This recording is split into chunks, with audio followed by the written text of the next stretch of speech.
All the Young Dudes by MsKingBean89. Chapter 3, First Year, The Sorting. Remus was fairly sure he was dreaming, or he'd drowned getting over that awful ache, and this was just his brain making things up before he died. He was standing in an enormous stone hall, the size of a cathedral. It was full of students, all dressed in identical black robes, apart from their ties, and lit by candles. Not just any candles. These candles were actually floating. He might have been able to live with that. It could be a clever trick of the light, something to do with wires. But when he looked up, he almost yelled.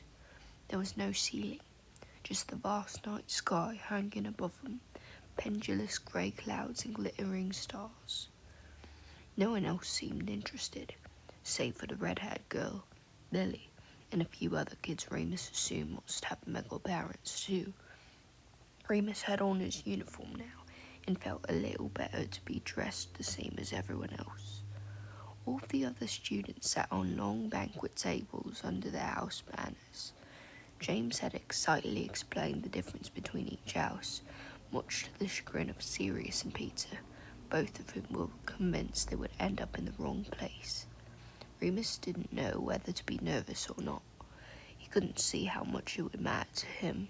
He'd probably get kicked out after his first lesson anyway. The more time Remus spent among wizards, the more he convinced himself that he couldn't actually be one.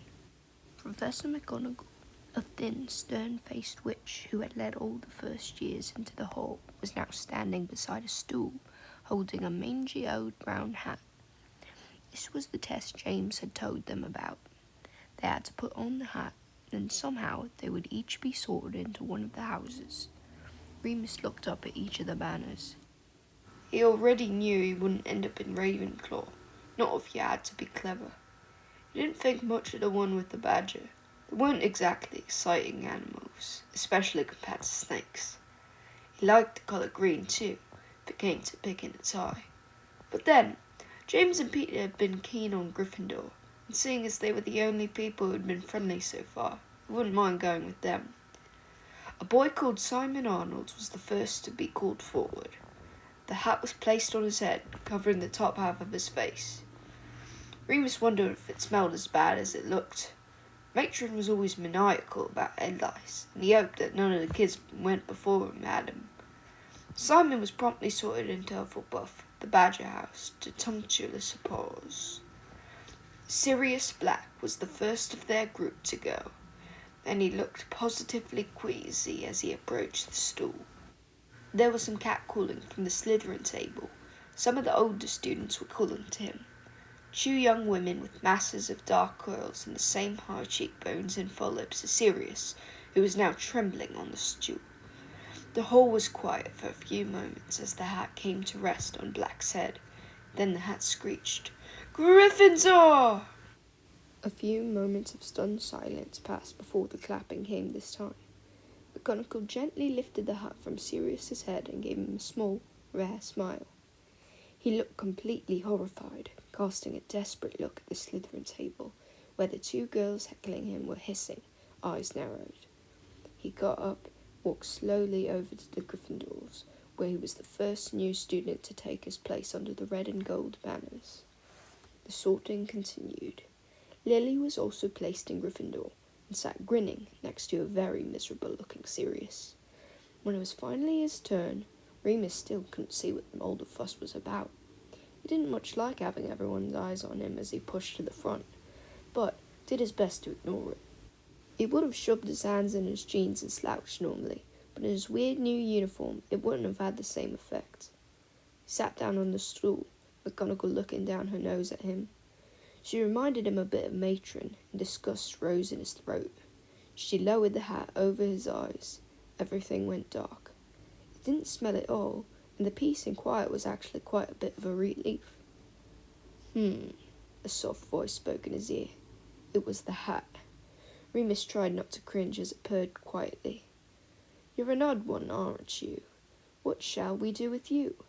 Perhaps Ravenclaw? There's a good brain in here." Remus flinched, feeling as if somebody was playing a joke on him. Not bloody likely. But then, the Hat considered. "You might go further, much further, if we put you in Gryffindor!" Remus ripped the hat from his head as soon as it exhorted him, not waiting for McGonagall to remove it. He hurried over to the Gryffindor table, barely registering the cheering and clapping as he passed. He sat opposite Lily and Sirius. Lily shot him a pleased smile, but he just looked at his empty plate. By the time the peas came around, Remus had somewhat recovered and was able to watch with some interest as Peter, a small pudgy-looking boy, hurried towards the Sorting Hat. Peter was the sort of boy who wouldn't last 5 minutes at St. Eddie's. He had a perpetually nervous, twitchy look that the other boys always singled out. Remus was surprised that James, who was the polar opposite of Peter, relaxed and self-assured, brimming with confidence, would be kind to someone so obviously inferior. The Hat took a very long time over Peter. Even the teachers seemed to be getting nervous as the minutes ticked by. Finally, he was sorted into Gryffindor, and much more quickly, so was James, who strode over to the table with a huge grin on his face. "How great is that?" he addressed the 3 other boys. "We all made it." Sirius groaned, his head and his arms on the table. "Speak for yourself," he replied, slightly muffled. "My father's going to kill me." "I can't believe it," Peter kept saying, his eyes wide. Though he'd clearly gotten what he wanted, he kept wringing his hands and shooting looks over his shoulder as if someone might come over at any moment and ask him to try again. McGonagall did come over, but she placed a bony hand on Remus's shoulder.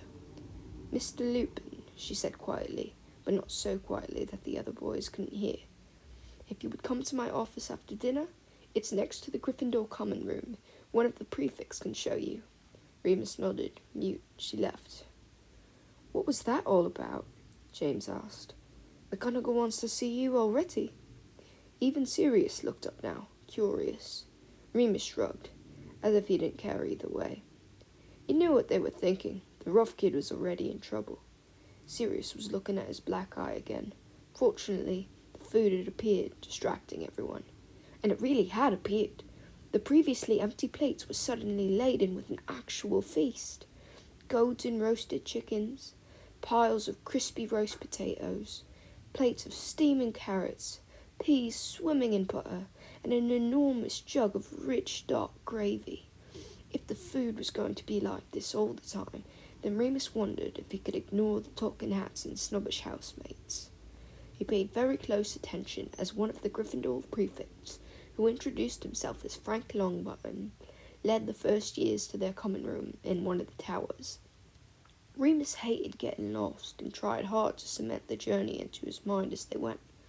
He made a mental note of the size and shape of every door they entered, each portrait they passed, and which staircases moved. He was so tired and full of good food that the moving portraits and staircases no longer seemed out of place. Once they reached the right corridor, Remus saw McGonagall's office, marked with a neat brass plaque, and decided to get the meeting over with.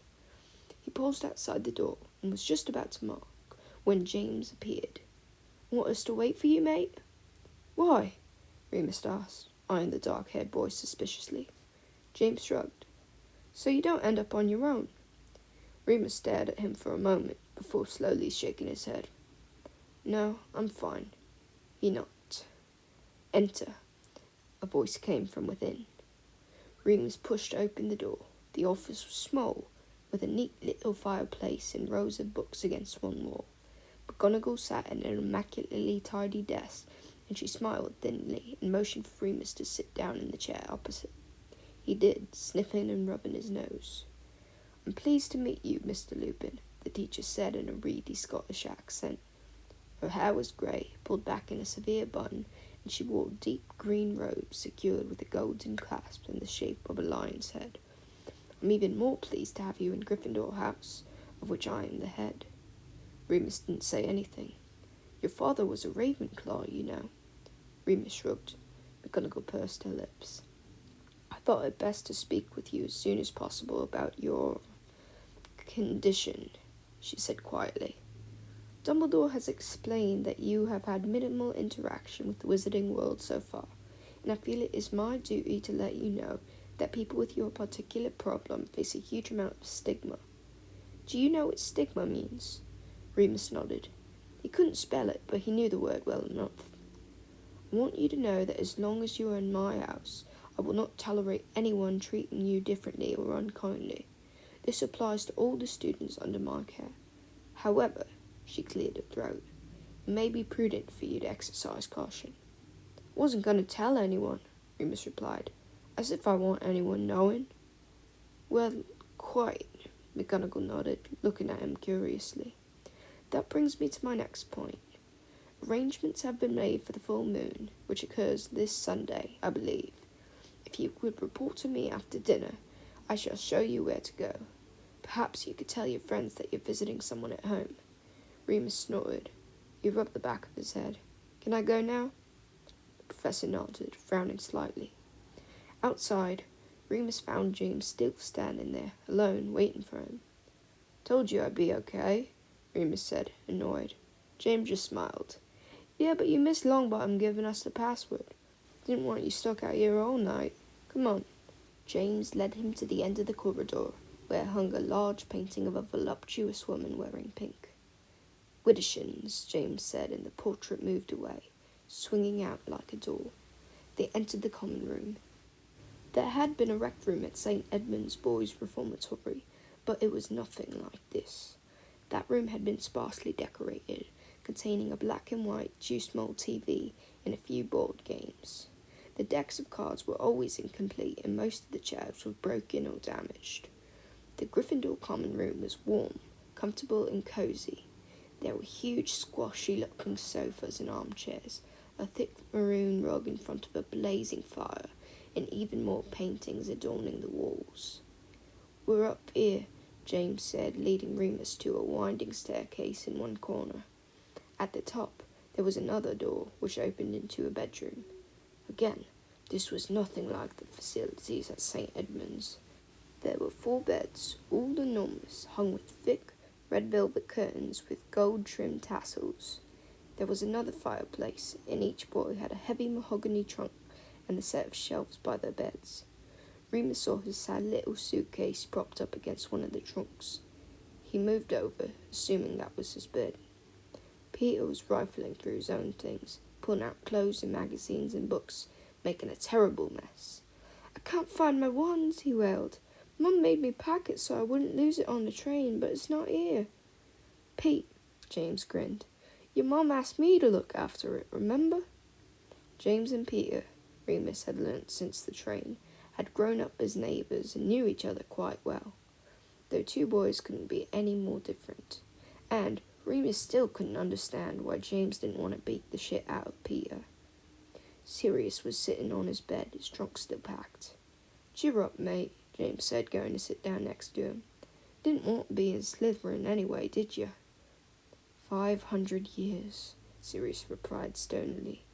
Every black at Hogwarts has been sorted into Slytherin for 500 years. It was about time someone tried to be different, eh? James slapped him on the back, jovially. Remus opened his trunk. Inside, there was a large pewter cauldron, another item Dumbledore had scrounged up from him from the second-hand bin he imagined. There was also a long, thin box at the bottom, with a note on top. He unfolded the note and stared at the elaborate, swirly script for a long time, trying to make sense of it.